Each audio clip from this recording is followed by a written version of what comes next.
ఇప్పుడే అమిత్ షా గారి స్టేట్మెంట్ చూశారు. ఇక నుంచి ఏ రాష్ట్రంలోనైనా ఒంటరిగా పోటీ చేసి అధికారంలో రావాలనే దిశగా మా అడుగులు వెళ్ళబోతున్నాయి. అందుకు ముందుగా తెలంగాణ, పంజాబ్ని మేము సెలెక్ట్ చేసుకున్నాం. మరి ముఖ్యంగా దక్షిణాది రాష్ట్రాలపైన మేము ఎక్కువ ఫోకస్ పెట్టబోతున్నాం అని చెప్పి అమిత్ షా గారు మీడియాతోటి చిట్చాట్లో మాట్లాడినటువంటి వ్యాఖ్యలు అనేవి ఇప్పుడు పెద్ద ఎత్తున వైరల్ అవుతూ ఉన్నాయి. వాస్తవంగా మాట్లాడితే ఇప్పుడు చంద్రబాబు నాయుడు గారి మద్దతు కూడా కేంద్ర ప్రభుత్వానికి అవసరం లేదు. కానీ ఈయన నిలబెట్టిన ప్రభుత్వాన్ని మొన్నటిదాకా ఏదైతే పూర్తి స్థాయిలో కేంద్ర ప్రభుత్వం దగ్గర మన తెలుగువారి పలుకుబడి బాగా పెరిగింది, మన ఆంధ్రప్రదేశ్కి ఎక్కువ నిధులు తీసుకొస్తారు, అది ఇదని మనం అందరం భావించాం. కానీ 2 సంవత్సరాలు అవుతున్నా ఈయన కేంద్ర ప్రభుత్వం దగ్గర నుంచి అడిషనల్గా మన రాష్ట్రానికి ఏదైతే రావాలో ఎక్కడ ఏది తీసుకుని రాలా, ఏమీ చేయలేకపోయారు.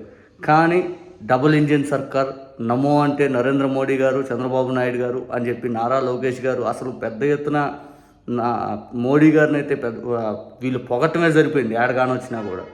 ఇటువంటి సందర్భంలో నరేంద్ర మోడీ గారికి కూడా చంద్రబాబు నాయుడు గారు అంటే ఏమాత్రం నమ్మకం ఉందో మనందరం చూస్తూ ఉన్నాం. చంద్రబాబు నాయుడు గారి మీద నరేంద్ర మోడీ గారికి సాఫ్ట్ కార్నర్ అనేది ఎక్కడ పెద్దగా బయటపడిన దాఖలాలు అయితే లేవు ఈ 2 సంవత్సరాల్లో.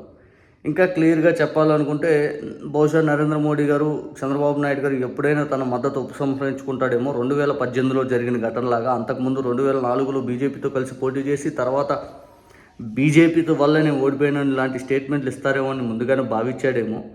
బహుశా అందుకే టీఎంసీని చీల్చాడు. 20 మంది ఎంపీల మద్దతు అనేది ఆల్రెడీ కూడగట్టుకున్నాడు. మనకి ఇక్కడ వచ్చేసి చంద్రబాబు నాయుడు గారి మద్దతుతోటి ఆ తర్వాత ఎన్డీఏ మన 21 స్థానాలు ఇక్కడ గెలిచింది ఆంధ్రాలో. టోటల్గా అయితే మాత్రం అమిత్ షా గారి స్టేట్మెంట్ తోటి చంద్రబాబు నాయుడు గారిలో అయితే టెన్షన్ మొదలవుతూ ఉంటుంది. ఎందుకంటే చంద్రబాబు నాయుడు గారు ఒంటరిగా పోటీ చేసి ఎప్పుడు గెలవాల, మరీ ముఖ్యంగా బీజేపీ లేనిదే చంద్రబాబు నాయుడు గారు ఎప్పుడూ గెలవాల. 99 బీజేపీ మద్దతుతోనే గెలిచారు, 2014 బీజేపీ మద్దతుతోనే గెలిచారు, 2024 బీజేపీ మద్దతుతోనే గెలిచారు.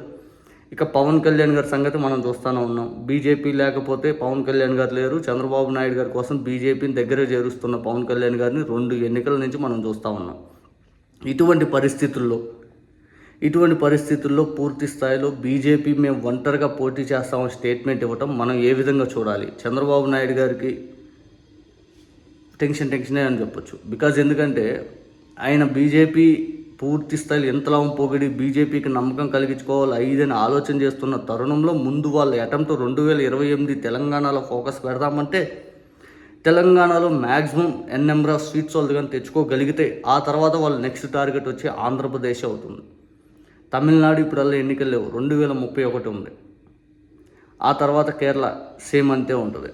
ఇక కర్ణాటక 2028 ఎన్నికలు జరుగుతాయి. బీజేపీ అక్కడ పోటీ చేసి అధికారంలోకి ఆల్రెడీ వచ్చింది కూడా. ఇప్పుడు కొత్తగా బీజేపీ మళ్ళీ పోరాడితే అధికారంలోకి అక్కడ ఈజీగా రాగలుగుద్ది. ఇక తెలంగాణ, ఆంధ్ర మాత్రమే వాళ్ళకి ఎదురుచూపులో నెక్స్ట్ టార్గెట్గా కనపడబోతూ ఉంది. నెక్స్ట్ బహుశా ఒంటరిగా పోటీ చేస్తే చంద్రబాబు నాయుడు గారి పరిస్థితి ఏంటి?